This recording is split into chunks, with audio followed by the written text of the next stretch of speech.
Warahmatullahi wabarakatuh. Waalaikumsalam warahmatullahi wabarakatuh. Ada kesalahan bisa nggak masuk. Jadi kita telat berapa setengah jam ya, 41 menit. Kuliah harusnya berapa jam ya? Sejam ya. Terus saya dulu dari ya harusnya sejam ya, 2 jam kurang, sejam 45 menit. Baik, terima kasih atas kesempatannya. Saya perkenalkan, nama saya Ardiansyah. Saya spesialis urologi dari Matahari. Ya.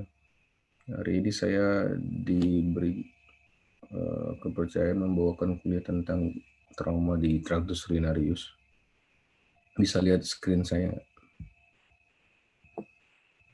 Bisa dong. Ya, oke. Lalu saya lihat berapa orang siswanya.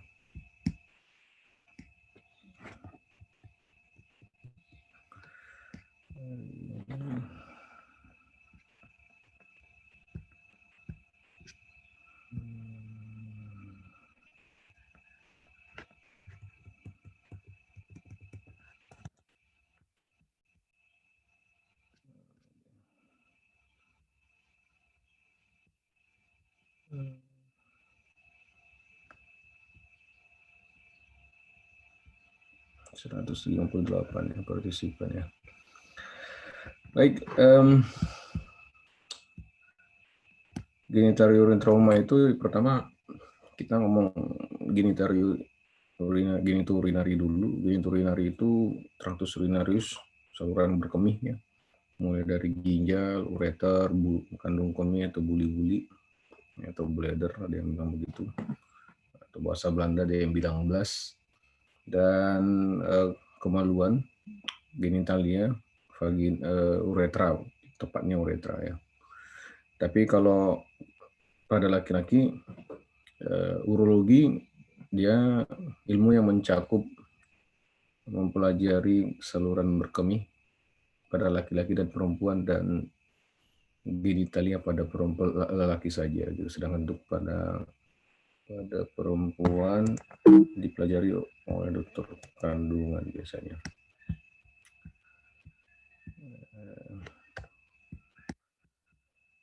Oke.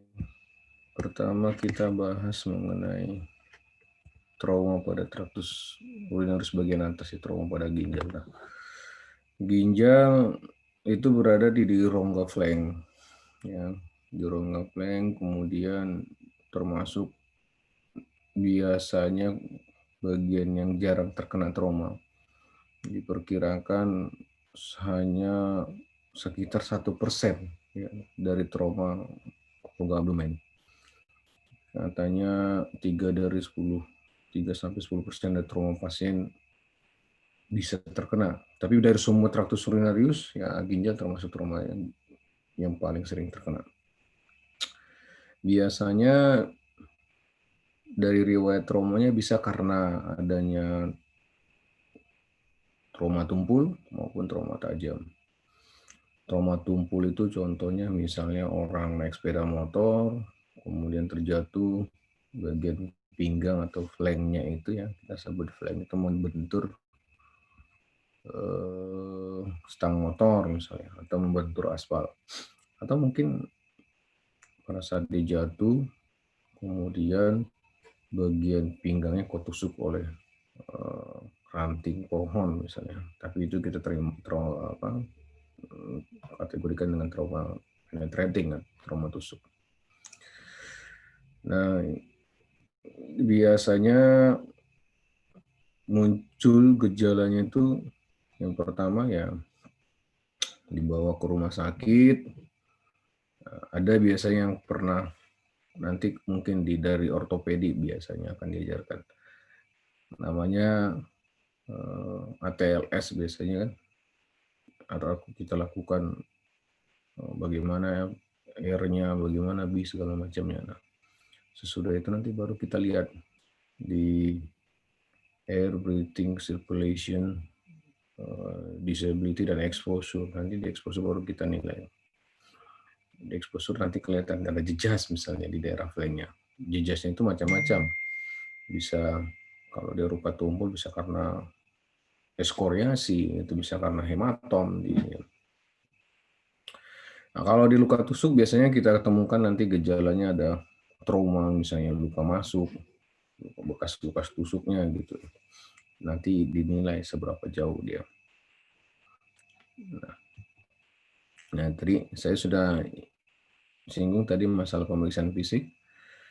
Nah, kalau pada trauma tumpul yang biasa kita temukan adanya ekimosis. Ekimosis bercak kemerahan di daerah flangnya. Flank itu daerah kalau kalian mau ingat anatomi abdomen, abdomen itu dibagi, ada yang bagi 4, ada yang bagi 9. Kalau membagi 9 maka ada dari region lumbal kiri dan lumbal kanan. Di posterior lumbal kiri dan lumbal kanan itu region flank. Nah, di urologi menyebutnya flank. Flank itu daerah batasannya iga terakhir, iga 12 sampai nanti ke sias di belakang. Siap tepatnya, spina iliaca anterior posterior ya. Itu daerah flank. Nah, di daerah itu nanti kita temukan misalnya ekimosis atau mass indicate. Mass indicate itu artinya menonjol, misalnya ada bulging dari daerah retroperitoneal. Bisa karena adanya hematom yang besar misalnya. Atau kalau di luka tusuk tadi, ada daerah luka vulnus laserasi di daerah tersebut. Nah, kita harus curiga itu bahwa pasien mengalami luka trauma di daerah ginjalnya. Ditambah lagi pada saat kita anamnesis, pasien mengeluh kencingnya berdarah. Itu yang paling penting. Indikator yang paling penting adanya trauma pada ginjal, adanya kencing berdarah. Kencing berdarah ini bisa secara makroskopik maupun bisa secara mikroskopik. Artinya secara makroskopik atau gross hematuri, pasien melihat langsung kencingnya berdarah. Tapi secara mikroskopik, pasiennya melihat tidak ada berdarah, tapi karena pada saat Anda melihat ada jejas di daerah flank tersebut, kemudian Anda melakukan pemeriksaan laboratorium, ternyata ditemukan adanya mikroskopik hematuri. Ya, ada jejas, ada mikroskopik hematuri. Curigalah suatu trauma pada ginjal atau traktus urinarius. Nah, tidak adanya hematuri kadang-kadang, jarang sih memang, tapi bukan berarti tidak mengalami trauma pada ginjal. Kadang-kadang, tadi saya sebutkan, mikroskopik hematuri itu ya tidak ditemukan pada beberapa pasien. Katanya sekitar 50%, terutama biasanya pada anak-anak biasanya. Makanya kita kalau trauma ginjal pada anak dan orang dewasa, berbeda penanganannya. Jika pada anak-anak, kita biasanya akan lebih agresif dibandingkan pada orang dewasa. Kemudian tentu kita harus menyingkirkan lagi trauma yang lain. Ingat bahwasanya saya katakan, trauma pada traktus urinarius itu hanya sekitar 1% dari trauma abdominal. Jarang, ya, jarang sekali. Kenapa? Karena posisinya di daerah retroperitoneal. Nah, jadi kita harus singkirkan yang lain. Kalau seandainya sudah kena di daerah flank, besar kemungkinan kena ke ginjal, besar kemungkinan biasanya disertai atau konkomitan dengan cedera dari organ yang lain. Apa sih yang paling besar organ di intraabdomen? Yang paling besar itu adalah di traktus digestivus yang paling banyak. Jadi bisa jadi gara-gara itu. Jadi trauma pada abdomen disertai dengan trauma ginjal hanya koinsiden saja. Karena saking besarnya ruda paksa atau force-nya itu atau traumanya tadi, sehingga menyebabkan juga di ginjalnya mengalami trauma. Begitu juga apalagi kalau kita bicara dengan penetrating atau luka tusuk. Ya, hampir jarang sekali trauma tusuk itu hanya mengenai ginjal. Ya kan? Kenapa? Karena dia memang space-nya kecil dan organnya juga kecil. Jika ada trauma tusuk, pikirkan yang besar kemungkinan kena itu adalah organ abdominal. Apa itu? Contohnya usus yang paling banyak menempati rongga abdomen. Nah, kalau kita bicara mengenai renal trauma atau trauma pada ginjal, nanti kita akan lakukan pembagian grading. Grading 1, 2, 3, 4, dan 5. Dari mana kita dapat grading ini? Kita mendapatkan grading ini nanti setelah kita lakukan imaging atau pemeriksaan ronsen. Ya. Nah, ronsen apa yang kita minta? Nanti biasanya kita minta CT scan dengan kontras, CT scan abdomen. Nah, grade 1 ya, ini harus dihafal sih memang ya. Grade 1 hanya mengeluhkan mikroskopik atau gross hematuria saja. Kemudian ditemukan hanya subkapsular hematom pada pemeriksaan imaging. Ya. Grade 2 ditemukan hematom non expanding, ya. Kemudian terjadi laserasi di parenkim kurang dari 1 cm dalam ke ini ya traumanya. Kemudian grade 3 sudah terjadi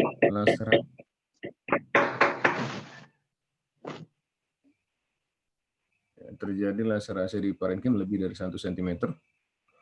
Kemudian grade 4 laserasi sudah mengenai dari sistem pilpiokalisis, artinya sudah kena ke pialum atau sudah kena ke kalix sehingga terjadi urinoma atau keluarnya urin dari ginjal tersebut.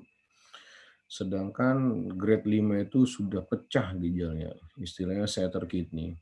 Jadi pecah, sudah berantakan begitu. Atau ginjalnya utuh-utuh saja, tapi pada saat kita lakukan CT scan dengan kontras, kita melihat adanya pulsi dari pedicle atau renal hilusnya, baik arteri ataupun venanya.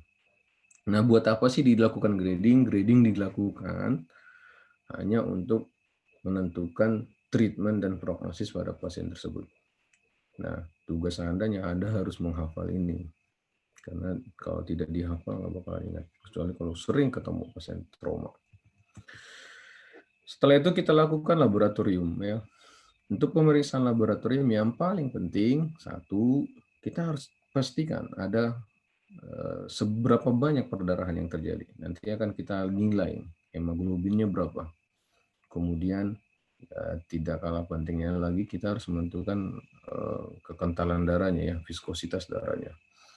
Nanti kita lihat hematokritnya biasanya. Normalnya hemoglobin ya viskositas darah itu ya kita lihat 3 kali hematokrit itu sama dengan 3 kali dari hemoglobin. Jadi kalau lebih dari 3 kali hemoglobin berarti darahnya sangat dilusi atau encer sekali. Nah, sedangkan waktu pembekuan prothrombin time ya, kemudian activated partial thromboplastin sebenarnya ya tidak selalu diperiksa ya. Karena apalagi di laboratorium ya, di daerah mungkin belum tentu ada. Kita hanya melihat faktor pembekuan saja ya.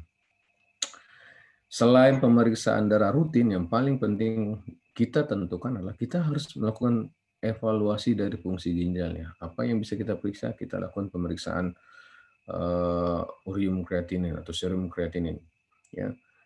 Nah, jadi pada saat nanti pasien datang, kecelakaan, ada trauma ginjal, periksa darah rutin, kemudian kita periksa fungsi ginjalnya. Fungsi ginjal yang kita periksa pada saat itu menggambarkan fungsi ginjal sebelum trauma. Tapi kalau seandainya traumanya sekarang, kemudian diperiksa urium kreatinnya 4 jam sesudah itu, biasanya tidak menggambarkan fungsi ginjal yang sebenarnya lagi. Kenapa? Karena sudah terpapar dengan trauma beberapa jam yang lalu. Bisa karena shock, ada riwayat shock, misalnya shock hemorrhagic, sehingga akan menyebabkan insufisiensi dari ginjalnya, sehingga kita tidak bisa ketahui ini ginjalnya sebelumnya baik apa tidak. Makanya segera langsung dilakukan pemeriksaan urium kreatinin. Urinalisis perlu dilakukan, perlu jika seandainya kita atau pasien tidak meyakini bahwa adanya kencing berdarah. Salah satu pembuktiannya untuk menentukan adanya. Misalnya ada jejas, dia ditanya ada kencing berdarah apa tidak, Pak? Tidak ada. Tapi untuk memastikan, apalagi anak-anak ya, apalagi anak-anak, untuk memastikannya maka kita harus lakukan pemeriksaan urinalis untuk melihat ada apa tidak eritrosit di dalam kencingnya. Kemudian golongan darah dan crossmatch ya itu sudah jadi protapnya di trauma ya. Pada saat kita lakukan A, B, C, D, E di bagian C di primary survey, biasanya kita lakukan double IP line, ya. Kemudian kita lakukan pengambilan darah untuk sampel crossmatch nantinya. Apakah sudah diajarkan mengenai trauma sebelum saya dari Dr. Charles mungkin atau dari Pak Dekan? Nggak tahu ya. Kita lanjut aja. Nah ini paling penting trauma ya sifatnya trauma trauma itu mendiagnosisnya hanya dengan menggunakan radiografi, ya, atau menggunakan imaging, ya. Jadi kita tidak bisa mengatakan, oh ini trauma ginjal grade 2, CT scan-nya mana gitu, nggak bisa. Jadi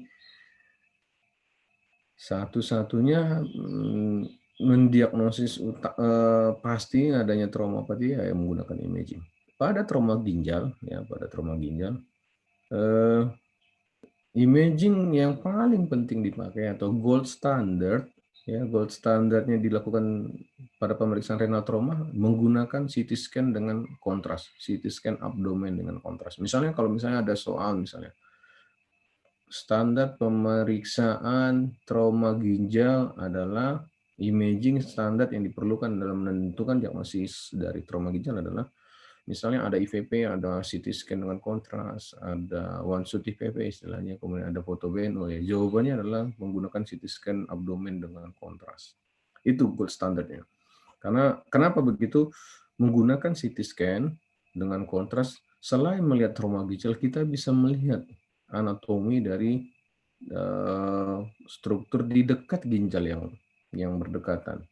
Karena tadi saya bilang bahwasanya jika ada trauma pada ginjal, besar kemungkinan juga ada trauma dengan tempat yang lain. Kenapa? Karena dia berada di daerah retroperitoneal. Nah, kapan saya memintakan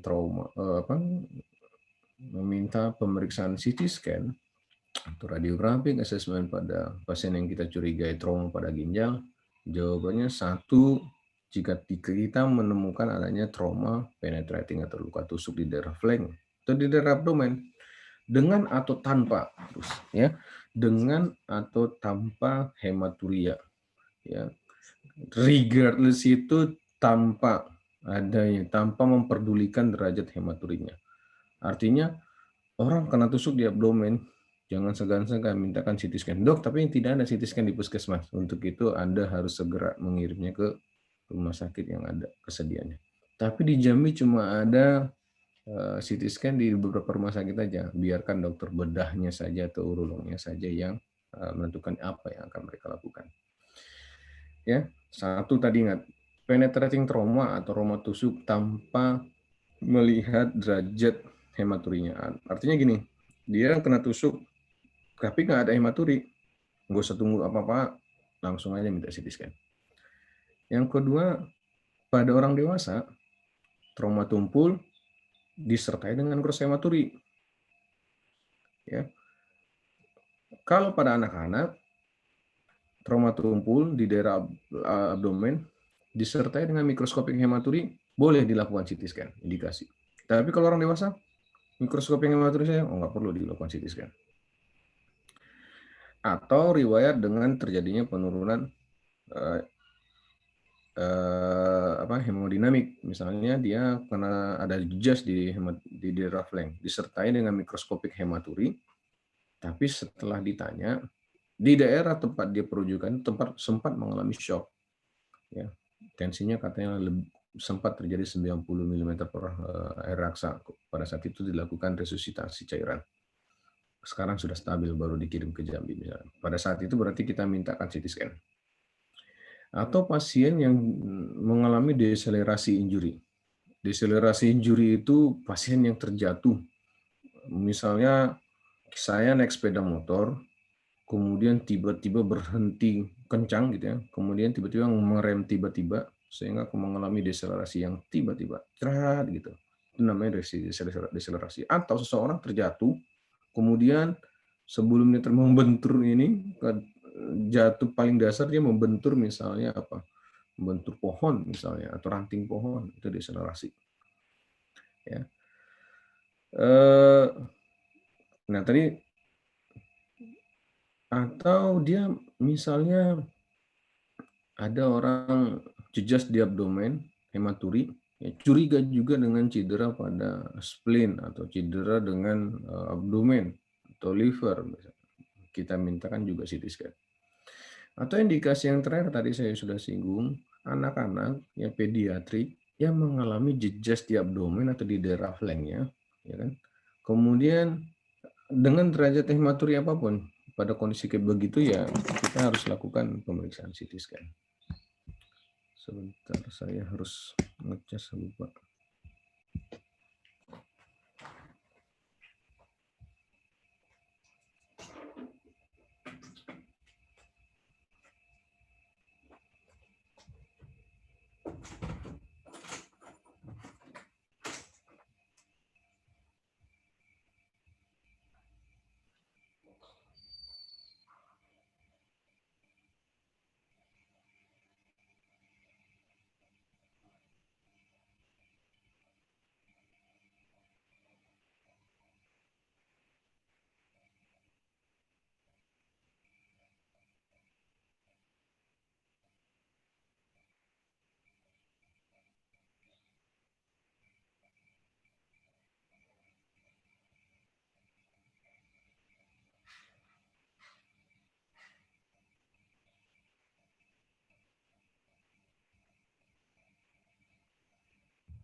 Nah, terus tadi pada anak-anak misalnya kan dia mengalami trauma di daerah flek atau diabdomen ya dengan derajat hematuri apapun, misalnya diperiksa ditemukan cuma mikroskopik hematuri, dilakukan CT scan ya dilakukan CT scan. Kalau orang dewasa mikroskopik hematuri dilakukan CT scan apa tidak? Tidak. Oh, tidak. Oke, ya. Benar sekali. Jadi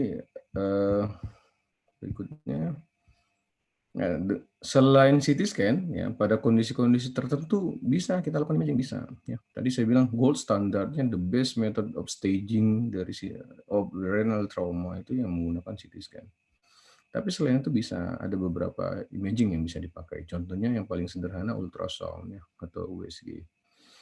Ultrasonografi itu ya, beberapa sejawat dari dokter-dokter di daerah sudah bisa mengerjakan. Itu umum maksudnya. Nah, kemudian bisa juga menggunakan IVP, ya. IVP tapi menggunakan double dose. Ya. Nah, sedangkan angiografi biasanya jika kita mencurigai adanya renovascular injury, tapi biasanya tidak kita kerjakan di emergency, ya. Biasanya tidak dikerjakan di emergency. Umumnya dipakai jika seandainya pasien sudah dirawat, tapi terus-terusan mengalami perdarahan, ya, kencingnya berdarah terus. Akhirnya setelah beberapa kali mengalami perdarahan, kita pilih untuk melakukan angiografi. Kemungkinan ada yang mengalami cedera pada arterinya. Kira-kira kalau angiografi biasanya grade berapa berarti? Kalau kalian mengikuti tadi.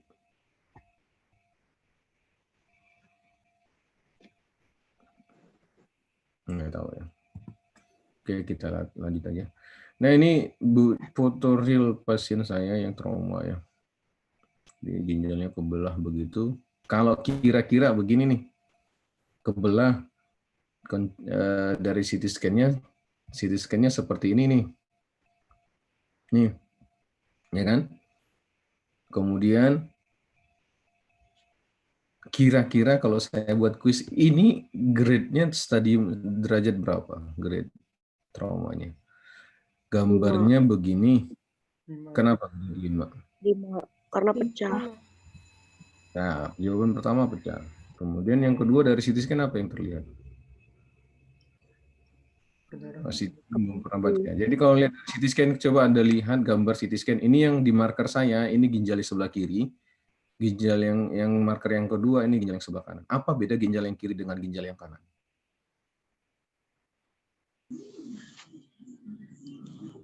Kalau Anda lihat ginjal yang kiri dan ginjal yang kanan, ginjal yang kiri gambarnya lebih hitam dibandingkan ginjal yang kanan, bukan? Ya enggak? Iya.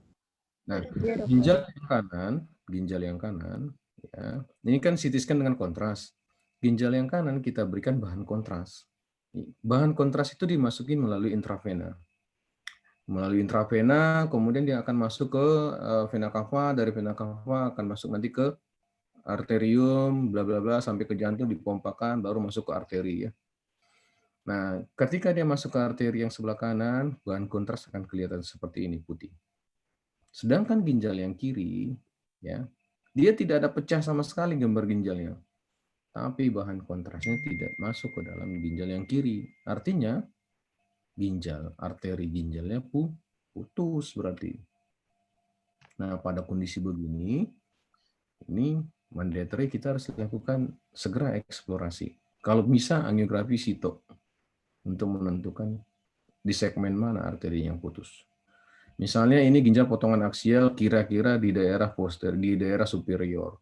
Besar kemungkinan mungkin di segmen arteri superiornya yang putus. Nah, ya. Pada kasus yang di bawah, ini gambar CT scan dengan abdomen dengan IV kontras juga. Ini kita lihat ginjal yang kanannya kan kelihatan tuh kontrasnya ya, putih ya. Beda sama yang ini ya, nggak ada ya, yang di atas. Nah, tapi ginjal yang kiri ada juga gambaran putih. Tapi putihnya tidak beraturan seperti yang di sebelah kanan. Ini artinya ginjal yang putih ini, yang masih ada bagian yang hitam dan ada putihnya, itu ginjal yang mengalami pecah.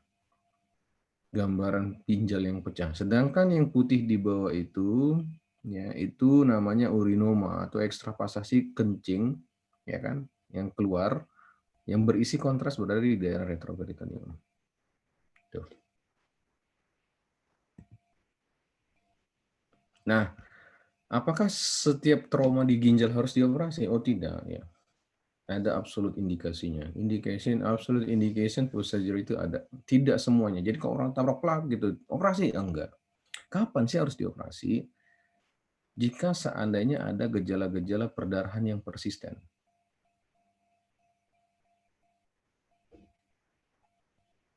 Ya. Masih bisa dengar suara saya? Masih dokter. Masih dokter. Oke ya. Jadi jika terjadi perdarahan persisten, artinya gini, dari mana kita tahu persisten bleeding atau perdarahan yang menetap itu? Orang ketabrak, ada jejas di plank kencingnya berdarah, ya kan? Anda belum tahu ini sebenarnya mau benar trauma ginjal apa enggak, karena Anda di daerah puskesmas atau di apa, sebutlah di rumah sakit daerah yang tidak memiliki fasilitas pemeriksaan CT scan. Nah, ingat bahwasanya CT scan, jika seandainya Anda sudah mengerti tentang trauma, CT scan itu kita lakukan di secondary survey. Ya, secondary survey. Nah, di trauma itu ada, pernah nggak sih dengar kuliah trauma? Belum pernah. Dengan Dr. Humrianto atau Dr. Charles? Sudah pernah? Belum? Belum dokter. Belum dokter. Belum Oh, dokter. gitu. Tadinya saya bawa itu dulu. Saya nggak ngerti. Kalau nggak gitu kan nggak ngerti. Nah, secara simpel begini saya jelaskan. Trauma itu beda dengan pendekatan diagnosis dengan non trauma. Pada kasus trauma kita ada metode khusus namanya menggunakan ABCDE, ya, primary dan secondary survey. Dari primary survey itu isinya ABCDE. A itu airway, B breathing, C circulation, D disability, dan E exposure. Ya, itu yang di primary survey. Artinya kondisi yang pada saat seseorang mengalami trauma itu Anda harus lakukan, utamakan pemeriksaan itu dulu. Tidak ada anamnesis.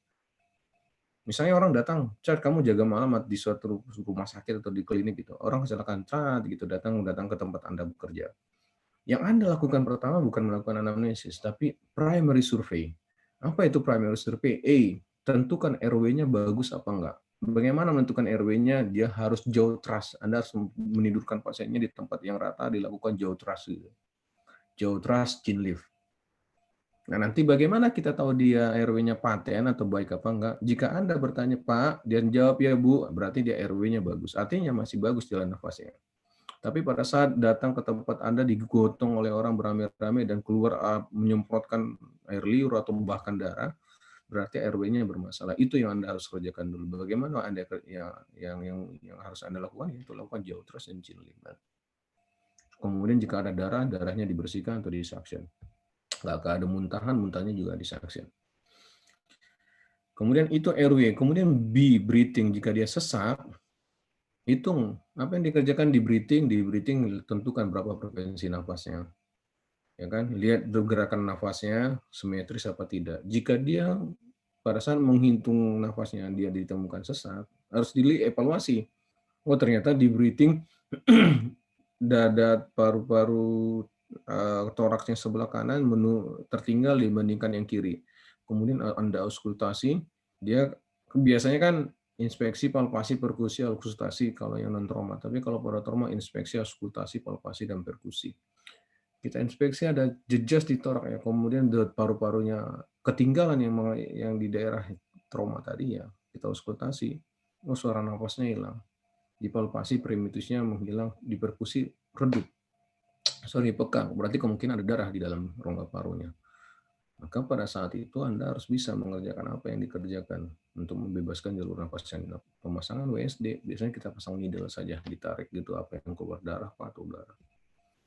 Itu breathing. Kemudian jika itu breathingnya normal, artinya Anda lihat nafasnya 20, 22, kemudian nafasnya simetris semuanya, berarti tidak ada masalah, tidak ada jejas segala macam. Baru nanti masuk sirkulasi. Di sirkulasi, periksa nadinya berapa, kuat angkat apa enggak, kemudian tensinya berapa, akralnya dingin apa enggak. Kemudian biasanya kita pasang kateter untuk menilai output urinnya berapa.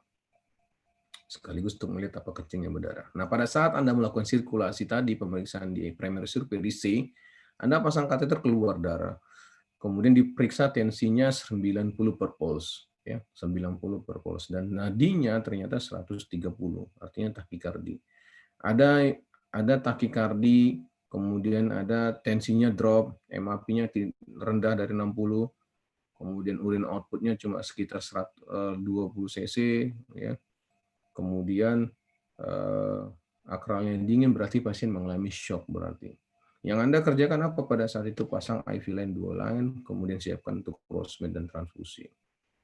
Ya, itu yang Anda kerjakan. Nah, kemudian dilakukan pemeriksaan disability. Hitung GCS-nya berapa, ada nggak pupilnya sokor apa nggak. Dan yang terakhir baru exposure. Exposure itu kita rock roll istilahnya, kita lihat ada nggak jejas di tempat yang lain. Kemudian baru sesudah itu semuanya Anda atasi, baru Anda melakukan secondary survey. Apa secondary survey? Baru masuk anamnesis, pemeriksaan fisik dari head sampai ke ujung kakinya, head to toe gitu. Tuh. Jadi sangat berbeda sekali pendekatannya dengan non trauma. Nah, balik lagi dengan indikasi pada trauma ginjal, indikasi operasi. Kapan dilakukan indikasi operasi pada trauma ginjal? Nah, ini soal ujian nih saya kasih tahu dari sekarang ya. Tadi saya sudah buat tadi soal ujian pertama, apa indikasi dilakukan pemeriksaan imaging pada trauma ginjal. Soal yang kedua, ya, kapan seseorang dengan trauma ginjal kita lakukan operasi? Indikasinya cuma satu. Pertama terjadi persistent bleeding. Dari mana Anda tahu persistent bleeding? Nah, ini jawabannya. Periksa C, unstable vital sign. Artinya tensinya itu tidak pernah turun, tidak pernah naik. Tensinya tadi 90, heart rate-nya itu atau nadinya 133. Anda sudah melakukan resusitasi cairan, masukkan cairan RL misalnya 1000 cc atau 1 liter cairan. Pasca 1 liter cairan masuk, ternyata nadinya tidak naik, tidak turun-turun juga, dan tensinya juga tidak naik.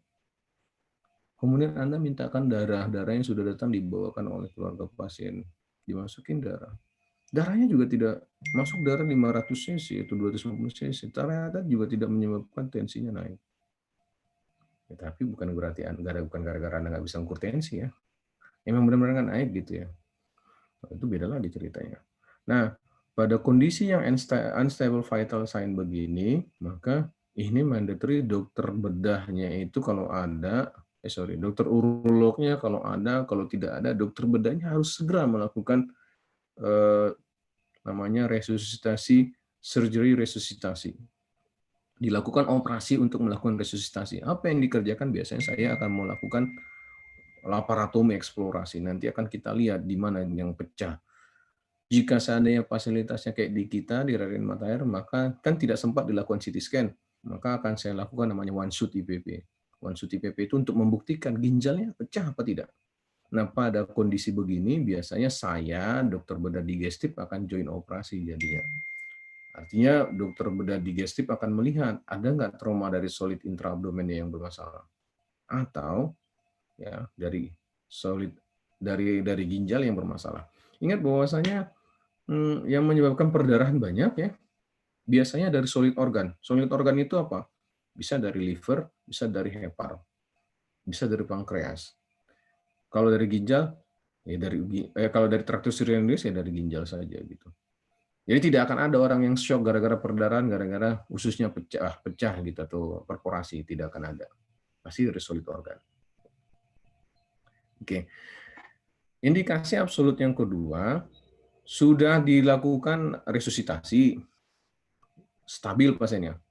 Kemudian Anda periksa laboratoriumnya. Laboratoriumnya keluar HB-nya 5. Kemudian Anda melakukan Anda melakukan transfusi darah. Bagaimana caranya? Nah, nanti kalian tanya dokter saya, Dr. Elviani kali. Kalau HB-nya 5, berapa yang harus darah yang saya butuhkan? Ya, tahu nggak? Belum tahu ya. Jadi Belum, dokter. transfusi itu biasanya kita mau berapa HB-nya? Normal manusia HB itu sekitar 10-12 ya orang dewasa ya. Jadi kalau seandainya darahnya HB-nya 5, Anda mau naikin darahnya jadi 12, maka kita butuh sekitar rumusnya delta HB kalikan berat badannya kalikan 4. Delta HB kalikan berat badan kalikan 4. Ya, delta HB itu HB yang kita inginkan. Mau butuh 10 atau 12 itu kurangi HB sekarang. HB real ya. HB realnya itu berapa? 5 HB-nya. Berarti 12 kali 5, 7 kalikan berat badannya. Misal berat badannya 50, 3.350. Ya kan? Kalikan 4. Berarti butuhnya sekitar 1.200 cc darah. Nah, berapa yang harus saya kasih? 1.200 cc darah. Kan kebanyakan tuh kalau kita pakainya PRC. Maka kita pakai darah itu, transfusi darah itu ada yang whole blood, ada yang, udah pernah dengar belum? Ada yang whole blood atau yang particle blood-nya saja ya. Yang whole blood itu ya kita berikan ada ada eritrositnya, ada leukositnya, ada trombositnya segala macam, dan ada plasmanya.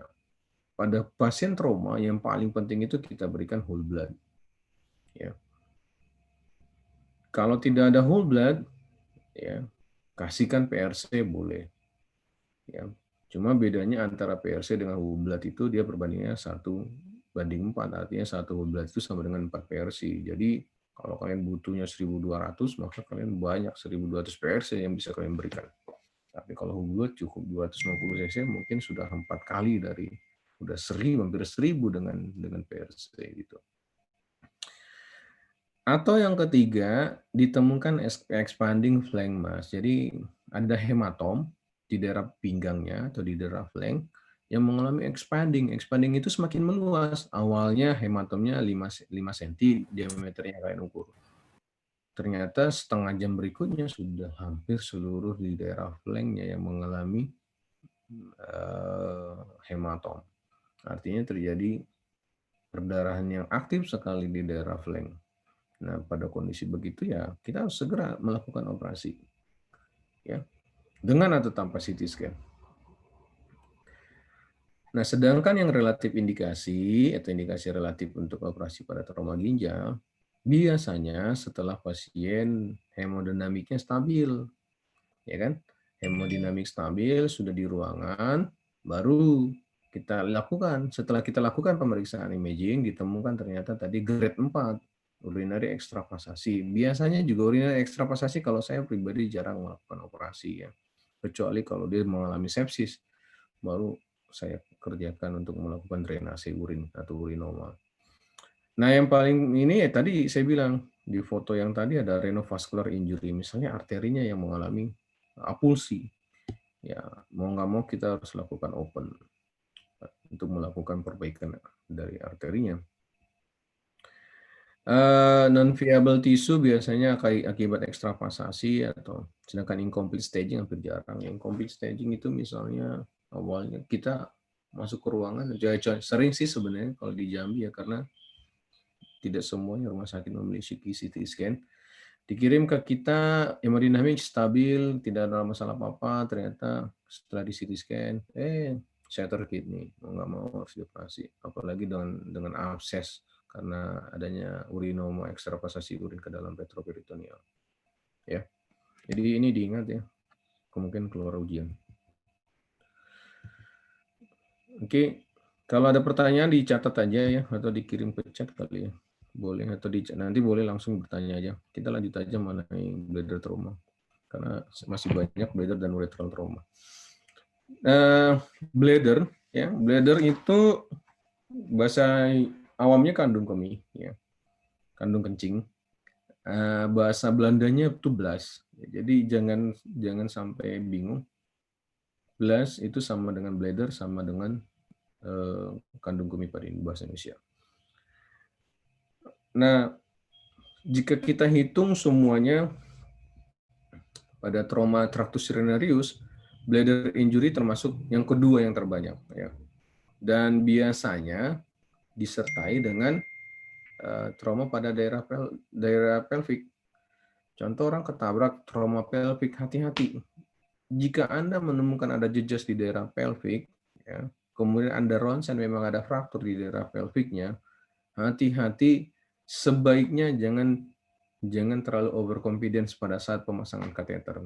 Karena besar kemungkinan antara uretra dan buli-bulinya mengalami trauma. Tapi kalau bulinya saja yang pecah, biasanya masih bisa dipasang kateter. Tapi kalau disertai dengan uretra, Anda tidak akan bisa memasang kateternya. Ya. Sama dengan ginjal juga, trauma pada buli itu bisa terjadi secara tumpul maupun secara penetrating. Uniknya pada buli, mekanisme traumanya adalah trauma tumpul. Contoh gini, ada seseorang naik sepeda motor, kemudian bertabrakan dengan mobil, ya kan? Sesudah itu kok bisa jadi trauma tusuk pada bladernya gitu. Kenapa? Karena biasanya pada saat trauma di daerah pelvik, fraktur tulang pelvik, pecahan-pecahan dari tulang pelvik itu biasanya tajam. Nah, itu yang mengalami penetrasi ke dalam kandung kemih. Jadi mekanismenya tetap trauma tusuk juga. Nah, tidak jarang juga biasanya disertai dengan cedera pada uretra proksimal, ya, di daerah uretra bagian belakang.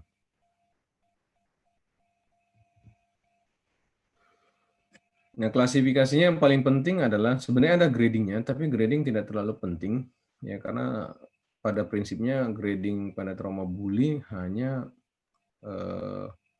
tidak mempengaruhi tata laksana sama sekali. Yang paling penting Anda ketahui bahwasanya trauma buli itu biasanya dibagi menjadi intraperitoneal dan ekstraperitoneal. Maaf sebelum saya lupa. Kapan kita curiga seseorang mengalami trauma buli? Trauma buli gejalanya sama dengan trauma ginjal. Apa? Gejalanya, keluhannya pasien datang dengan kencing berdarah. Ya. Kencingnya berdarah, sama-sama berdarah. Jadi bagaimana kita menentukan ini trauma dari buli atau trauma dari ginjal? Satu-satunya cara hanya melihat satu mekanisme traumanya. Bagaimana mekanisme traumanya? Mekanisme traumanya bagian pinggangnya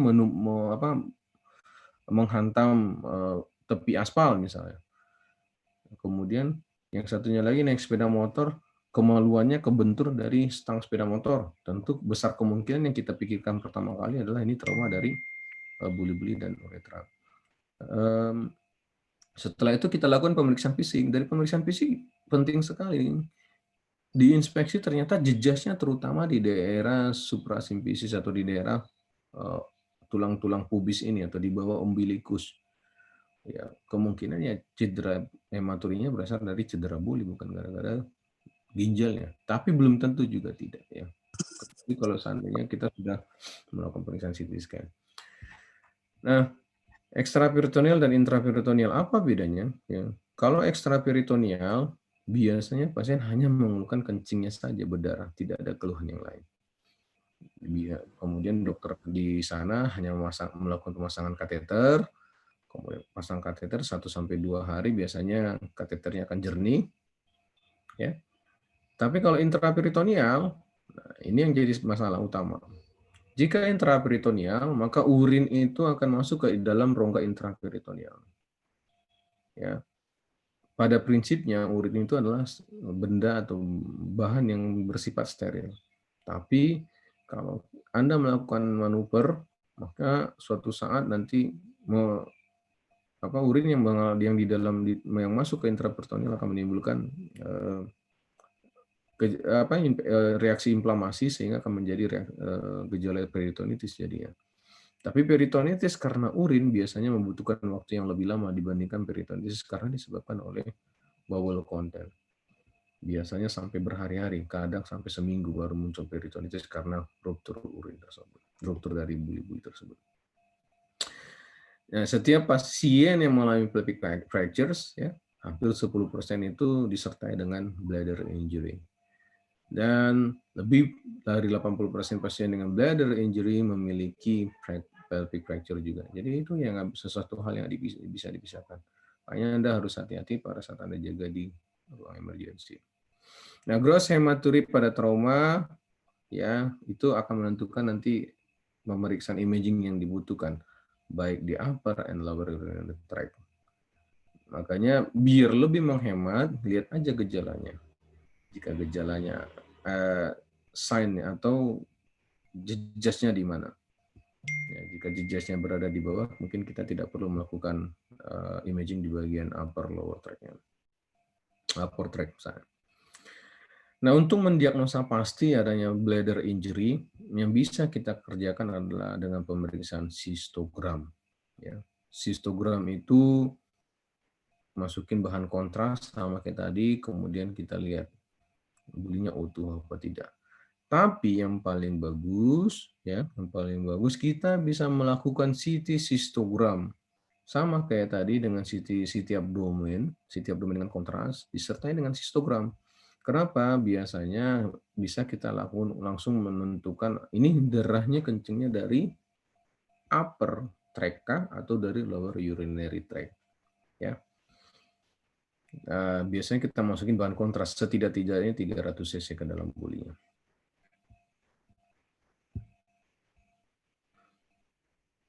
Nah, kenapa bisa pecah sih buli sih sebenarnya?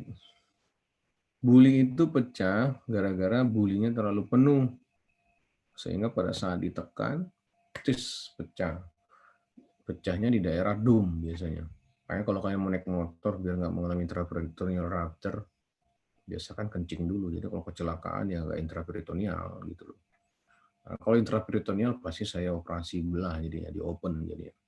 Tapi kalau ekstraperitoneal saya tidak perlu operasi gitu. Asal tidak ada fragmen fraktur tulang di dalamnya. Kalau misalnya dia ekstraperitoneal dengan pelvic fracture, tapi ada tulang di dalamnya, pecahan-pecahan tulang di dalamnya pada saat di ronsen, mau nggak mau saya harus ambil gitu. Kalau nggak nanti fraktur tulang, pecahan tulang itu nanti akan menyebabkan masalah ke depan gitu.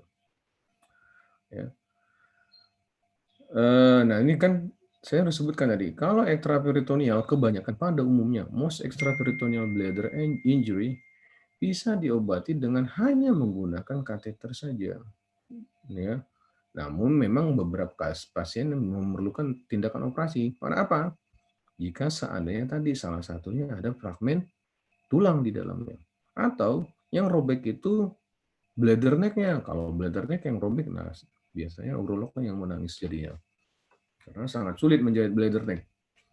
Dan sangat sulit mempertahankannya biar tidak bocor lagi. Apalagi kalau seandainya dokter ortopediknya tidak mau join operasi pada saat yang bersamaan, dia melakukan reduksi tulang frakturnya di daerah pelvik, kita melakukan rekonstruksi dari bladder neck. Masalahnya bladder neck yang sudah direkonstruksi, efek kedepannya juga nggak enak terhadap pasiennya. Itu nggak enak ya kalau ekstraperitoneal. Ya. Tapi kalau intraperitoneal, efek terhadap pasiennya besar karena terjadi peritonitis, bisa bahkan sampai sepsis, tapi mengerjakannya tidak terlalu sulit karena bisa diakses lebih gampang. Cuma nggak enak buat pasiennya, apalagi datangnya kalau sudah severe sepsis, biasanya sudah sulit sekali menangani sepsisnya. Sehingga kadang-kadang perlu perawatan di ICU ya. Nah, kemudian kalau terus-terusan berdarah, ya berdarah pada kandung kemih tidak ada yang perlu dikhawatirkan ya. Kadang-kadang tidak perlu ditransfusi ya. Jangan pernah menyalahkan perdarahan dari robekan dari kandung kemih. Kadang-kadang ya jangankan dokter jaga, dokter sejawat dari dokter bedah juga kadang-kadang, wah ini perdarahnya gara-gara robek bulinya. Ya nggak ada masalah. Mau dibelah dua juga bulinya tidak akan menyebabkan perdarahan yang masif. Kenapa? Karena di buli itu memiliki otot yang sangat kuat. Selagi ototnya masih bagus, sama dengan uterus dia, maka perdarahannya akan berhenti sendiri gitu. Ya dengan catatan kita harus drenase perdarahannya karena nanti akan menyebabkan clotting. Atau kita operasi jika seandainya tadi misalnya ada ususnya bocor, bulinya bocor juga di ekstraperitoneal, ya sekalian aja dioperasi gitu. Mumpung lagi dibuka gitu. Atau ortopedi mau operasi juga, kita harus operasi bulinya meskipun ekstraperitoneal ya. Kenapa? Karena kalau tidak kita tutup bagian buli yang mengalami rupture, sementara ortopedi melakukan operasi, maka urin yang akan keluar dari buli terus-terusan akan membuat urinoma di daerah patahan tulang tersebut sehingga akan menjadi infeksi tulangnya jadinya. Sehingga tidak sembuh-sembuh tulang yang patah tersebut sehingga kita harus operasi berbarengan dengan ortopedi. Tapi kalau mereka tidak operasi tidak perlu dioperasi. Kemudian uretral injury ya, uretra. Tadi udah buli, kemudian uretra. Uretral injury itu kita bagi menjadi dua, posterior dan anterior ya. Saya nggak tahu masih ingat apa enggak ya tentang uretra. Posterior uretra itu yang termasuk posterior uretra itu mulai membranacea, prostatica membranacea. Sedangkan yang anterior itu termasuk uretra anterior itu bulbosa, pendulosa, dan naviculare ya. Jadi kalau posterior katanya berarti yang karena itu antara membranacea dengan prostatica. Anterior yang karena itu bulbosa, pendulosa atau pars naviculare. Nah, baik posterior dan anterior penyebabnya berbeda ya. Anterior biasanya ya karena terjadinya stradal injury di daerah perineum. Stradal injury itu trauma karena mengangkangi benda yang keras. Misalnya nih sekarang nih yang lagi hitsnya sekarang nih. Orang-orang lagi apa? Yang lagi hits sekarang olahraga. Sepedaan kan? Sepeda ukuran frame misalnya 54, tinggi badannya cuma 150. Ya nggak cocok dong. Jadi kalau mau turun itu nyari tengklekan dulu, nyari tepi-tepi ini, tepi jalan. Tepi jalannya nggak stabil. Akhirnya kebentur kemaluannya dengan head tube atau bagian atas dari sepeda tadi. Ya, akhirnya robek jadi uretra anterior, itu namanya stradal injury. Atau anak-anak misalnya hobinya manjat-manjat, nah ngapain manjat? Ngerokok kali misalnya kan. Habis itu ketahuan sama orang dia ngerokok, karena buru-buru turun, pas di ranting terakhir jatuh, kepleset membentur bagian dari ranting, tek mengangkanginnya, sehingga kena kemaluan di perineumnya. Nanti pas dia datang, kencingnya bukan kencing, ada darah di ujung kemaluan biasanya. Berarti itu anterior injury. Sedangkan posterior injury, kecelakaan, ditabrak truk, kegencet troli misalnya kan, pecah tulang pelviknya, berarti posterior injury biasanya. Ya. Nah, untuk anterior injury, selain tadi ada stradal injury, bisa juga kita gampang menentukan. Ada namanya scrotal penile swelling. Ya. Biasanya pasien itu mengeluh ada bengkak di daerah kemaluan sampai ke perineum, warna kebiruan, sehingga bentuknya seperti kupu-kupu. Gejalanya kita sebut dengan butterfly rash namanya ya. Jadi apa sih tanda-tanda orang mengalami ruptur uretra anterior? Satu tadi ada riwayatnya stradal injury. Ya, stradal injury tadi bisa karena jatuh, karena sepeda, ketimpa pohon, ini perineumnya misalnya ya. Ketimpa pohon kayaknya patah semua ya. Atau yang Itu yang pertama. Kemudian setelah kita lakukan pemeriksaan fisik ditemukan adanya butterfly hematom, ya, gambaran hematom, bengkak kebiruan di daerah skrotum dan perineum. Sedangkan posterior unjiri biasanya disertai dengan pelvic fracture. Apa gejalanya? Gejalanya jangan pernah membuat diagnosa uretral trauma tapi kencing dia anamnesis pertamanya kencingnya berdarah. Salah. Jika Anda membuat keluhan utama kencing berdarah, maka yang Anda pikirkan traumanya di ginjal atau di buli, ya. Tapi kalau trauma di uretra bukan kencingnya yang berdarah, tapi keluar darah dari ujung kemaluannya. Ya, kayak misalnya habis mimpi basah gitu keluar ada darah di ujung kemaluannya. Itu namanya ruptur uretra.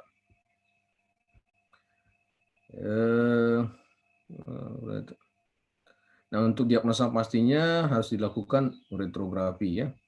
Uretrografi bisa dikerjakan secara retrograd atau bisa dikerjakan secara antegrad. Ingat, jangan dilakukan pemasangan kateter pada pasien yang curiga adanya ruptur uretra, baik ruptur uretra anterior maupun ruptur uretra posterior ya. Tidak boleh. Kenapa? Karena jika memang terbukti ruptur uretra, Anda lakukan pemasangan kateter yang tadinya rupturnya parsial menjadi total rupture. Sehingga tidak boleh dikerjakan sebelum dilakukan pemeriksaan uretrogram. Tapi dok, pasiennya pengen kencing. Nah, jika pasiennya pengen kencing dan pasiennya ada curiga ruptur uretra, bulinya sudah penuh, yang Anda lakukan adalah pemasangan suprapubic puncture. Kapan-kapan nanti saya tunjukin bagaimana mengerjakan suprapubic puncture. Nanti ada kuliahnya biasanya. Jadi ya, haram hukumnya pemasangan kateter pada pasien yang dicurigai dengan ruptur uretra ya. Tidak boleh. Kalau yang di posterior, biasanya yang kena itu adalah bulbomembranous junction. Nah, ini yang paling nggak enak. Jika bulbomembranous junction yang kena, membranous junction itu ada sphincter uretra. Jadi kalau itu robek, waduh, penyakit sekali. Nyambungnya akan disambung-sambung tapi menjadi inkontinensi. Nah, untuk tapi jika seandainya penetrating, bisa nggak trauma penetrating? Orang celah, misalnya orang berantem gitu. Tapi jarang ya, orang berantem nusuknya ke penis ya. Ada kali ya, tapi jarang sekali. Yang penetrating trauma pada uretra itu biasanya istrinya yang melakukan penusukannya sih. Suaminya selingkuh ditusuk sama istrinya di burungnya, tapi sadis juga ya. Tapi jarang ya. Nah, yang paling sering trauma pada uretra itu karena iatrogenik ya. Iatrogenik itu tindakan yang disebabkan oleh tenaga medis itu sendiri. Apa? Pemasangan kateter. Ya, pemasangan kateter. Hampir kemarin aja ketemu pasang kateter. Tadi mana yang dokter mana yang menyebabkannya nggak tahu kita. Makanya nanti di pas di koskam nanti ada pemasangan kateter nanti termasuk biasanya di OSC-nya. Kemudian ya benar. Nah, jika curiga bukan cuma anterior saja ya. Jika kalian curiga anterior ataupun posterior ya dan tidak bisa kencing pasiennya, ya paling bagus itu pemasangan suprapubic puncture atau suprapubic tube insertion. Tapi harusnya sih diajarkan dari kemarin ya di box ini harusnya. Dulunya sih diajarkan, nggak tahu kalau sekarang. Ada manekinnya biasanya kita bagaimana cara masangnya. Karena ini memang kompetensi dari dokter umum. Ya. Nah, apa yang dikerjakan biasanya macam-macam. Saya tidak langsung menganut primary realignment. Biasanya saya tunda aja dulu sampai 3 bulan. Tapi saya pasang suprapubic tube. Nah, apa yang pemeriksaan imagingnya tadi saya sudah singgung ya. Pemeriksaan imagingnya kita lakukan pemeriksaan radiograf untuk melihat adanya fraktur tulang pelvik ya. Kita harus konsen pelviknya. Kemudian untuk menilai adanya ruptur di uretra ya salah satu cara cuma menggunakan uretrografi yaitu uretrogram. Bisa secara retrograd, bisa secara antegrad.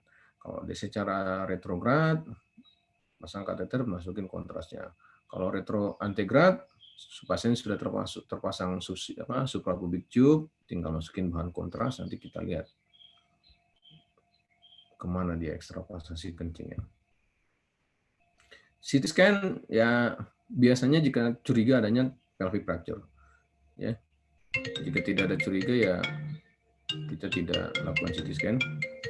Sonografi hanya untuk menyingkirkan adanya trauma dari buli, ya. Nah, ini yang tadi saya bilang, simultan suprapubic sistografi dan retrograd retrografi. Ya. Kalau seandainya sudah terpasang suprapubic tube tadi. Ini gambar dari uretrografi secara retrograd. Retrograd itu artinya kita ambil dari bawah, ya. Retrograd itu kita ambil dari setelah pasien curiga, kemudian kita lakukan pemeriksaan kontras melalui kemaluannya. Nah, gambar yang sebelah kiri, ya, gambar yang sebelah kiri ini yang ada kursor saya, ini menunjukkan gambar dari sistogram secara retrograd, ya. Ini gambar ruptur buli, ya. Gambar secara retrograd artinya Anda pasang kateter, ini kateter, kemudian dimasukin bahan kontras yang warna putih ini sebanyak 300 cc. Normalnya dia harusnya bulat aja. Tapi kalau Anda perhatikan di sini tampak ada bagian yang putih, ini ekstravasasi dari bahan kontras. Kemudian sudah masuk ke rongga intraperitoneal, bahkan sampai ke atas nih, sampai ke atas. Ya. Ini gambar yang menunjukkan adanya ruptur buli di intraperitoneal. Ya. Ini gambarannya namanya flame shape. Gambaran flame shape, jadi seperti api gitu. Itu kemana-mana gitu kan. Gambar yang sebelah kanan, gambar sistogram juga secara retrograd. Lihat gambar dinding di sebelah sisi kirinya masih bagus sekali, kelihatan bulat, ya kan? Tapi di sisi kanan masih kelihatan dinding yang bulat. Cuma ada gambaran ekstravasasi kontras di dalam rongga pelvik. Kemungkinan pecahnya ini di daerah posterior berarti. Jika Anda perhatikan juga tulang dari pelviknya, ditemukan ada fraktur. Ini fraktur dari balik lagi. Ini fraktur dari ramus superior dari os pubis sebelah kiri dan ramus inferior dari os pubis sebelah kanan, sebelah kiri. Ini sebelah kanan, ini sebelah kiri. Ya, ini biasanya, jadi tadi 10% dari fraktur pelvik biasanya kadang-kadang disertai dengan ruptur dari buli. Ini gambarannya. Ini gambaran ekstravasasi dari kontras.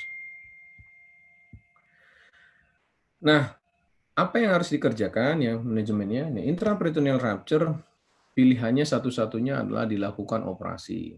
Kenapa? Karena urin yang tadi itu akan menyebabkan urinoma di dalam intraperitoneal, lambat laun akan menjadi gejala peritonitis, maka harus dioperasi.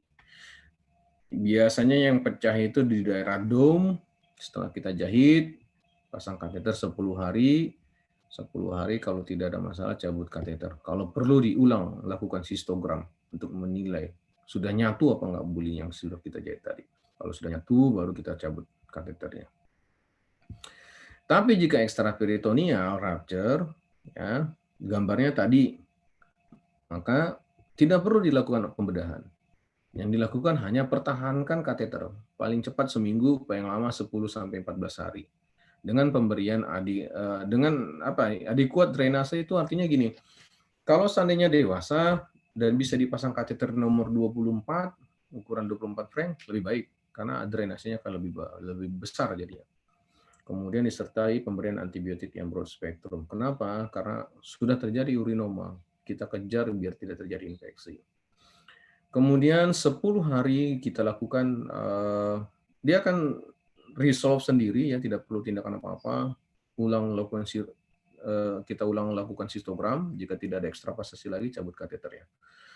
Tapi pada kondisi di mana ada pecahan tulang, kemudian rupturnya berada di daerah bladder neck, mau nggak mau kita harus lakukan operasi. Atau sejawat ortopedi ingin memperbaiki fraktur tulangnya, tulang pelviknya, maka kita lakukan operasi juga.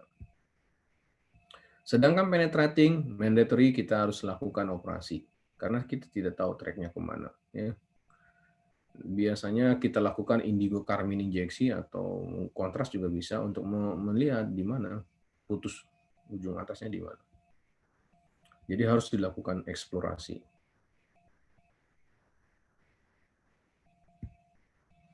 Ini contoh dari ruptur uretra. Kalau Anda lihat di sini, ini uretra, ujungnya uretra di sini. Sudah terjadi ekstravasasi bahan kontras. Ini juga kontrasnya ekstravasasi di sini. Ya.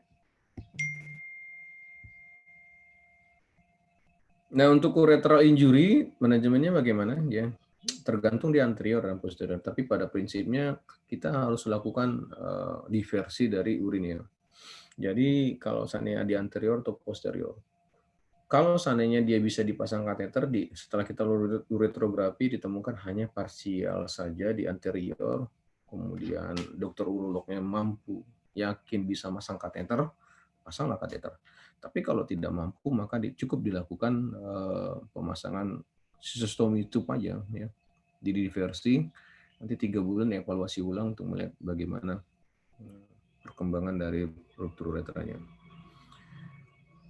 Nah, untuk open jarang sekali dianut sekarang karena pada saat kita lakukan open, apalagi yang fase akut begitu, ya akan menyulitkan kita karena masih banyak hematom, sehingga sulit untuk mencari di mana bagian yang putus. Jadi ini sudah kita lakukan, sudah jarang sekali dikerjakan. Immediate primary closure ini sudah hampir tidak pernah dikerjakan. Biasanya kita lakukan late, ya, sampai lebih dari 3 bulan baru kita lakukan anastomosis atau menyambung ulang. Kemudian ini penile trauma. Penile trauma itu bisa berupa skin loss, angulasi. Ya, angulasi itu saya nggak tahu ya, jarang, nggak pernah dapat. Angulasi itu misalnya anak-anak suka tuh, yang anak-anak umur 5-6 tahun gitu yang udah mulai mengenai genitalia. Kemudian ya tanyalah teman-teman kamu yang laki-laki, biasanya begitu tuh, suka tunjuk-tunjukin titiknya gitu sama teman-temannya. Kemudian burungnya itu dipelintir-pelintir begitu. Mainan anak-anak zaman dulu. Saya sih enggak. Anak-anak zaman dulu. Jadi pelintir-pelintir begitu, akhirnya mengalami angulasi. Atau fracture. Jadi apa yang kalian dengar di masyarakat ada patah penis atau fraktur penis, itu bukan hoax, itu fakta. Memang fracture penis. Bukan berarti ada tulang di penis, bukan. Tapi fracture karena adanya robekan dari tunika bah dari penisnya. Biasanya muncul datang di tengah malam biasanya. Malu-malu biasanya kan. Bapaknya kesakitan, ibunya malu-malu. Jadi habis sedang melakukan hubungan badan, kemudian pasangannya perempuan berada di atas, woman on top, kemudian tidak sengaja menduduki penisnya, sehingga patah. Pada saat itu kedengar suara klik, krak gitu, sound klik sound, kemudian disertai dengan detumescence tiba-tiba. Jadi yang awalnya ereksi, tiba-tiba ciut gitu. Disertai dengan adanya ras atau hematom di daerah subpenis seperti gambar ini. Itu khas sekali gambaran dari fraktur penis. Nah, biasanya di IGD urolognya akan menilai, kemudian kita lakukan kaporsonografi kalau ada, ya. Kalau nggak ada kaporsonografi kita explore, nanti kita jahit posisi baknya saja. Amputasi saya selama jadi urolog udah dapat berapa ya, 3 atau 4 gitu. Amputasi trauma, yang trauma amputasi itu, amputasi masih trauma. Yang orang dewasa 1, 2, 3, anak-anak 2, berarti 5. Anak-anak itu amputasi umur 8 tahun itu karena sunat oleh sejawat mantri atau perawat, nggak ada mantri, sejawat mantri, amputasi penis. Yang 3 itu karena perselingkuhan. Jadi selingkuh sama istrinya. Apa buktinya kalau kamu nggak selingkuh? Saya potong penis kamu, kata istrinya. Ya potong aja, dipotong sama istrinya terus dibuang. Habis itu istrinya nangis-nangis minta tolong sambung. Lucu juga ya. Kalau tahu itu ngapain dipotong gitu ya.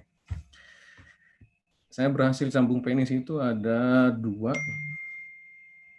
Ya, yang anak-anak tidak berhasil sama sekali karena sudah yang orang bilang pakai koter itu loh. Sunat pakai koter, ternyata kan cuma pakai pakai laser. Ternyata cuma pakai cutter biasa, bukan cutter biasa sih, elektro cutter. Hanya kepotong, potongannya sudah hancur, bekas luka bakar, jadi disambung nggak berhasil. Tapi kalau yang orang dewasa, saya sambung 2, ya hidup lah, masih bisa hidup. Cuma 1 dipotong lagi, heran dah. Ada kelainan jiwa kayaknya. Udah disambung baik-baik, udah nyambung dia, udah hidup lah, tapi belum tentu bisa ereksi, dipotong lagi. Ini konsul psikiatri jadi. Kemudian foreign body. Nah, ini foreign body entrapment ini ya orang-orang yang kelainan jiwa sih sebenarnya. Ada orang-orang yang mendapatkan kepuasan tertentu. Saya pernah dapatkan pulpen pilot di dalam penis seseorang, di dalam uretranya. Ya, pernah juga dapatkan tutup pulpen. Pernah saya dapat. Kemudian, nah kalau yang bilang pakai buli-buli, udah banyak banget saya ngerjain ngelepas buli-buli. Tahu? Pernah dengar nggak? Yang cowok-cowok nih. Cowok biasanya tahu tuh yang gaul-gaul. Yang cewek yang nggak tahu. Kalian kalau cewek tahu udah bahaya kalian mah. Yang cewek, ya cowok biasanya.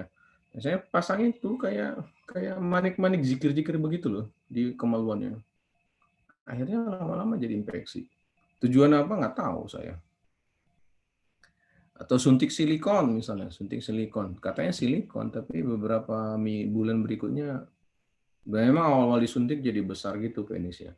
Kemudian setelah di sebulan kedua harusnya ereksi begini, malah ereksi jadi begini kayak balon-balon jadi. Balon gitu, balon mengembang gitu. Kamu tahu nggak ikan ini? Kalian tahu kan ikan kembung begitu ya? Tahu ikan balon itu loh. Kalian main game yang ada ikan balon yang kembang. Nah, begitu. Ereksinya jadi mengembangnya begitu kayak ikan balon aja udah. Jadi nggak bisa masuk sama sekali, akhirnya ya diperbaiki. Ya. Itu orang-orang yang tidak puas dengan dirinya sendiri. Ya, jadi skin loss biasanya kecelakaan. Ada juga yang skin loss-nya itu karena kelebihan. Ada juga orang-orang yang mengalami skin loss penis itu bukan skizo sih, gangguan kejiwaan. Nah, kalian nih laki-laki yang suka coli bersering-sering sampai skin loss ya, itu gangguan jiwa tuh, berarti hati-hati. Ya. Jadi pernah tuh pasien psikiatri itu sadis juga tuh, masturbasi pakai apa nggak tahu sampai kulitnya lepas gitu. Yang paling sering sih ya kecelakaan, ya anak-anak manjat pohon. Tapi aneh juga ya anak-anak manjat pohon, ya anak-anak jarang pakai kolor ya. Manjat pohon turunnya gini pakai pohon kelapa gitu loh, cidet gitu kan. Kan dia kan mengangkangin gitu kalau pohon kan, turunnya belat gitu. Kulit penisnya hilang. Karena manjat pohon, nempel di celana kulit penis. Fraktur, amputasi sudah ya. Nah ini penil trauma ya, kalian harus tahu anatominya sederhana sekali ya. Penis membuat saya ya bukan hal yang menakutkan. Buat saya, kalau buat pasiennya menakutkan, ini bisa ereksi apa nggak pertanyaannya pasti begitu. Tapi mengerjakannya tidak seribet mengerjakan di ginjal. Kalau ginjal arterinya lepas, berdarahnya banyak. Kalau ini tidak. Ya tergantung dari manajemennya, tergantung dari seberat apa traumanya. Misalnya tadi cuma ya skin loss sedikit aja ya biarin aja, nggak usah diapa-apain. Ya. Tapi kalau ruptur penis ya harus segera dikerjain, kalau nggak nanti dia akan mengalami gangguan ereksi. Dijahit tapi pas baknya. Nah ini yang penile mutilation ini, nah ini yang paling penting, self-inflicted atau otherwise ya. Ini harus dilakukan. Artinya gini, mudah-mudahan kalian janganlah. Ada orang trauma penis gitu, kemudian dipotong penisnya, dibuang segala macam. Yang paling penting itu adalah kita siapkan dulu wadah untuk penis yang terpotong tadi. Jangan lebih dari 4 jam. Karena kalau saya sih jangan lebih dari 6 jam deh. Lebih dari 6 jam hasilnya akan kurang lebih bagus ya. Nah, nanti kita akan lakukan microvascular repair ya seperti yang saya kerjakan. Saya menggunakan mikroskop untuk menyambung minimal 1 arteri dan minimal 1 vena ya. Arterinya itu terserah mau yang deep atau yang superficial, minimal 1 aja disambung. Kemudian kita lakukan ya anastomis end to end, korporal ke korporal, kemudian uretra ke uretra, uretra ke uretra. Sesudah itu biasanya kita berikan heparin untuk mencegah adanya clotting di pembuluh darah yang kecil tadi. Kecil banget. Yang anak-anak itu lebih kecil lagi, 8 tahun kan gimana saya menyambungnya? Akhirnya saya nggak bisa mengerjakan karena dia benar-benar di bawah glans penisnya. Saya lakukan namanya composite graph. Namanya composite graph itu ya memang tidak terlalu bagus hasilnya. Composite graph. Akhirnya saya baca di literatur juga orang-orang yang di center yang lebih maju angka keberhasilannya kecil gitu. Alhasil si anak jadinya penisnya nggak ada glansnya lagi jadi. Tapi kalau dia mau bisa diperbaiki ya, dilakukan granuloplasti. Nanti kita ambil graf dari mukosa ya. Cuma sensasinya tidak sama dengan glans biasa. Ya naas lah buat anaknya. Ya untuk strangulasi ya kita buang apa yang menyebabkan strangulasi ya. Kalau karet gitu ya. Strangulasi yang paling seram itu Anda tahu nggak zaman dulu itu lagi musim-musimnya, Anda tahu lahirnya tahun berapa? 90-an biasanya. Dulu tuh ada namanya koin 50 yang kuning itu yang dianggap memiliki kandungan emas. Ya. Sehingga dulu koin 50 itu sering dipakai menjadi cincin dan oleh oknum-oknum tertentu yang ingin mendapatkan kepuasan tertentu, ya dia teenager lah, umur antara 12 17 something gitu. Jadi itu cincin itu taruh di dalam penis. Tujuannya apa kita nggak tahu. Sehingga pada saat dia ereksi kan lebih gede jadinya, dioklusi di sana, distrangulasi di situ, sehingga cincin itu lama-lama mengikat gitu, nggak bisa keluar lagi gitu. Kebayang nggak malam-malam jam 2 pagi gitu dan datang orang hanya minta tolong bukakan cincin di penisnya. Nanti itu saya masih junior waktu itu jaga di Medan. Akhirnya saya potongnya pakai tang pemotong, lecet baru dijahit dikit. Ini aneh aja. Nah untuk skrotal trauma ya biasanya juga tidak berat. Bagian tubuh manusia ini yang jika terjadi luka, kemudian Anda melakukan penjahitan atau apapun itu, tidak diapa-apakan segala macam. Bentuknya akan sama sebelum dan sesudah trauma. Ya, jadi saya kadang-kadang itu malas sebenarnya kalau datang ke IGD hanya dikonsul untuk menjahit skrotum anak-anak gitu loh. Yang notabene bisa dikerjakan oleh sejawat dokter di sana. Tapi ya gimana lah. Jadi kalau trauma skrotum yang paling penting Anda pastikan pertama testisnya intak apa enggak, dua-duanya ada apa enggak. Bagaimana caranya? Raba aja testisnya ada dua-dua apa enggak. Kalau ada dua-duanya berarti cuma berada di skrotum saja. Kalau skrotum saja jahit aja. Jahitnya mau yang penting pakai benang yang absorbable. Bentuk jahitannya seperti apapun jadinya akan pasti bagus. Karena dia akan mengikuti lipatannya yang lama, jadi tidak perlu. Jadi edem bisa digigit serangga misalnya. Kebanyakan main di semak-semak gigit serangga. Loss of skin biasanya kegesek. Ya. Discolorization biasanya ya jarang sekali ya discolorization itu karena apa ya disuntik tato kali nggak mungkin juga ya. Nah yang paling penting itu ya kondisi dari testisnya. Baik apa, kalau baik nggak ada masalah. Saya rasa itu, terima kasih. Ada yang mau tanya nggak?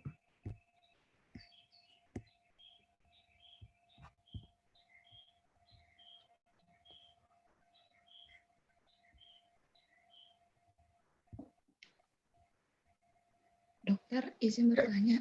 Ya. Untuk referensinya pakai textbook apa ya, dokter? Oh saya biasanya banyak ya. Saya biasanya buat Anda atau saya? Atau slide saya? Untuk Kalau buat bahasa Anda, kitanya. buat Anda. Kalau buat Anda saya rasa baca buku Basuki aja juga boleh. Tahu ya buku Basuki ya? Basuki yang warna merah, atau ya Anda boleh download ya. Kalau trauma ada nggak ya di itu ya? Kayaknya nggak ada. Kalau untuk urologi Anda boleh download di website iaui.co.id. Ya, kita dari IAUI punya guideline, ya, dan guideline itu kita share biasanya ke publik, dan tujuan guideline itu emang dibuat untuk GP. Anda bisa download di situ. Selainnya, saya merekomendasikan Anda paling tidak membaca buku urologi itu yang standar aja ya. William J. Smith namanya, Tanayu Smith. Ya, sepaling tidaknya ya kalau yang bahasa Indonesia ya baca buku si Dr. Basuki saja udah cukup lah. Ya.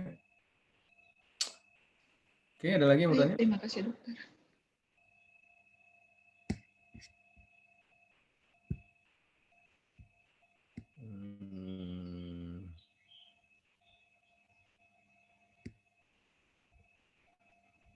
Semuanya mengerti nggak? Ya, semoga ngerti ya. Kalau nggak ada yang mau bertanya lagi ya. Saya sudahi mungkin sampai di sini. Ya, jika ada pertanyaan-pertanyaan boleh. Pas ya semua ya, nggak ada yang lagi ya. Kan kita telat tadi, saya mulainya masih ada waktu nih sekitar 15 menit sebenarnya. Kalau ada yang mau Dokter, bertanya, mau bertanya. Ya. Untuk yang uterografi yang retrograde, uretrografi. ya yang retrograde itu gimana ya dok? Masih belum ngerti. Oh, retrograd itu jadi melalui retrograd itu artinya dari bawah, dari belakang ya namanya. Jadi melalui uretra, meatus uretranya di ujungnya kita pasang kateter, ujungnya saja tapi kemudian kita semprotkan bahan kontras. Itu namanya uretrografi yang retrograd. Sedangkan yang uretrografi antegrad, kita masuk melalui kandung kemih, berarti pasang ini dulu suprapubik puncture dulu atau suprapubik tube, kemudian kita masukin bahan kontras gitu. Ya, nanti kapan-kapan kalau masuk itu bisa saya tunjukin caranya. Tapi kalau sekarang sih ya simple ya, kalau Anda tidak mengerti, tidak bisa membayangkan dengan ada beberapa tipe orang belajar, satu tipe yang auditorik, ya. Ada tipe auditorik, ada tipe visual, ada tipe sensorik, ada yang kombinasinya. Jadi kalau Anda yang mana, tentukan dulu dari sekarang. Bagaimana cara menentukannya? Coba Anda sekarang melihat kebiasaan Anda. Anda paling gampang menangkap itu apakah lewat diajarkan, atau melihat, atau kedua-duanya, atau secara membaca, atau secara melakukan, atau ketiga-tiganya. Nah, biasanya harusnya Anda lakukan sebelum Anda masuk di dunia perkuliahan. Nah, jika seandainya Anda tipe yang sensorik, ya, atau tipe yang auditorik, berarti Anda harus lebih banyak berdiskusi sama teman-teman Anda. Anda berarti tipikal yang gampang sekali berdiskusi. Tapi kalau Anda tipikal yang visual, kayak saya tidak akan bisa. Anda ngomong ngoceh-ngoceh segala macam pun saya lihat, tapi tidak akan banyak mengerti saya sebelum saya melihat langsung gitu. Saya dengar gitu, tapi saya tidak akan ngerti. Biasanya saya harus melihat gitu, karena memang saya tipe visual. Nah, sekarang gampang sekali cara visualnya, kayak tadi teman Anda bertanya bagaimana cara melakukan uretrografi, saya sudah jelaskan. Tapi jika Anda kurang mengerti, banyak yang media sekarang ya. Salah satunya YouTube ya. Jadi YouTube jangan cuma mengupload TikTok saja ya, atau melihat yang aneh-aneh di YouTube. Anda boleh melihat sekarang banyak tuh video-video yang memberikan pelajaran. Nanti Anda boleh lihat di YouTube bagaimana teknik yang benar melakukan uretrografi secara retrograd. Ada.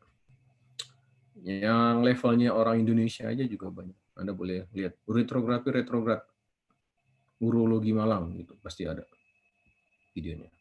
Ya. Baik, terima kasih dokter. Ya, ada lagi yang bertanya?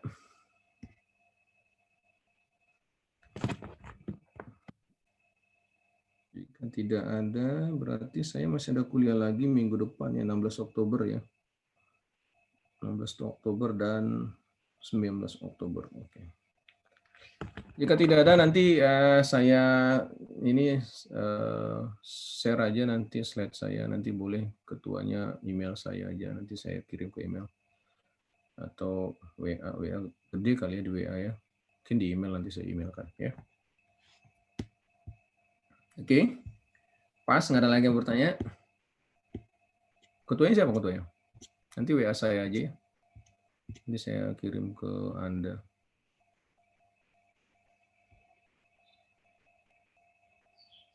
Ya, jika tidak ada, terima kasih perhatiannya. Semoga ada manfaat. Dan jika ada pertanyaan, boleh WA saya ya. Kalau ada hal-hal mengenai kuliah saya atau mengenai topik urologi, ya boleh WA saya. Nanti saya bantu semaksimal mungkin. Semoga semuanya dapat berkah dari ilmu yang banyak ya. Terima kasih. Assalamualaikum warahmatullahi wabarakatuh. Waalaikumsalam warahmatullahi wabarakatuh. Terima kasih, dokter.